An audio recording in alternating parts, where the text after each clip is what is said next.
नमस्कार, आप देख रहे हैं न्यूज फॉर नेशन और मैं हूं सांत्वना आपके साथ। इस वक्त की बड़ी खबर बिहार में जातीय जनगणना को लेकर सामने आ रही है, जहां अब से कुछ ही देर में हाईकोर्ट में बिहार में हो रही जातीय जनगणना को लेकर सुनवाई होगी। जहां एक तरफ सुप्रीम कोर्ट ने सरकार पर जो है वो इस बात की गाज गिरा दी थी कि अब बिहार में जातीय जनगणना नहीं कराई जा सकती है, तो वहीं आज हाई कोर्ट में इस पूरे मामले पर सुनवाई होनी और एक बड़ा फैसला जातीय जनगणना को लेकर सामने आ सकता है। जहां जातीय जनगणना की जो प्रक्रिया है वो लगभग पूरी हो चुकी थी, लेकिन इस प्रक्रिया को बीच में ही रोक दिया गया था।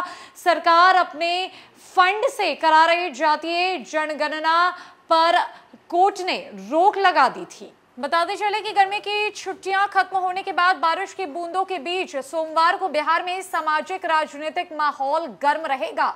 पटना हाईकोर्ट में सोमवार को बिहार की महागठबंधन सरकार और मुख्यमंत्री नीतीश कुमार की ड्रीम प्रोजेक्ट जाति आधारित जनगणना को लेकर सुनवाई होगी। हाईकोर्ट ने बिहार सरकार की ओर से बताई जा रही जाति आधारित गणना को प्रथम दृष्टया जाति आधारित जनगणना माना था और इस पर अंतरिम रोक लगा दी थी। इस रोक के बाद अगली तारीख 3 जुलाई को दी गई थी। हाईकोर्ट के अंतरिम रोक के फैसले के खिलाफ राज्य सरकार सुप्रीम कोर्ट गई, लेकिन राहत नहीं मिली। सुप्रीम कोर्ट ने 19 मई को तीसरी बार बिहार की जाति आधारित जनगणना के केस को पटना हाईकोर्ट के पास भेजा था। 2 बार जनहित के नाम पर याचिका पहुंचने पर सुप्रीम न्यायालय ने इसे हाईकोर्ट का केस बताते हुए वापस किया था। इसके बाद पटना हाईकोर्ट में सुनवाई हुई और यहां 4 मई को अंतरिम फैसला राज्य सरकार के खिलाफ आया। कोर्ट ने जाति आधारित जनगणना प्रक्रिया पर अंतरिम रोक लगाते हुए 4 मई तक जुटाए सभी डेटा को सुरक्षित रखने का आदेश दिया था। पटना हाईकोर्ट ने अपने खिलाफ अंतरिम आदेश को देखकर बिहार की नीतीश सरकार अगली तारीख का इंतजार किए बगैर सुप्रीम कोर्ट पहुंच गई थी। सुप्रीम कोर्ट ने स्पष्ट कहा था कि पटना हाईकोर्ट के अंतरिम फैसले में काफी हद तक स्पष्टता है, लेकिन अंतिम फैसला आए बगैर सुप्रीम कोर्ट में कोई सुनवाई नहीं होगी। हाईकोर्ट अपनी दी तारीख 3 जुलाई पर सुनवाई कर फैसला नहीं देगा तो सुप्रीम कोर्ट 14 जुलाई को यहां दलील सुनेगा।